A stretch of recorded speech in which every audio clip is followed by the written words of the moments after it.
Box കൊണ്ടുവന്ന അമ്മ നോക്കട്ടെ കൊച്ചെല്ലാം കഴിച്ചു തീർത്തിട്ടാണോ വന്നേന്ന്. Okay, good girl. ഇത് ഫുള്ള് തീർത്തു. ഇതിനകത്ത് എന്തൊക്കെയോ ബാക്കിയുണ്ടല്ലോ.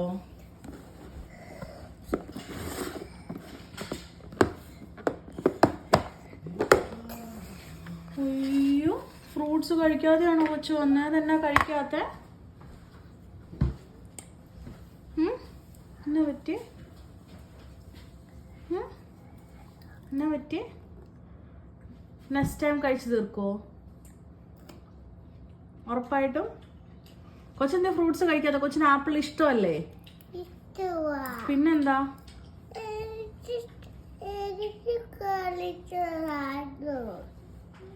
കഴിച്ചു തീർത്തിട്ടല്ലേ കളിക്കണ്ടായിരുന്നു?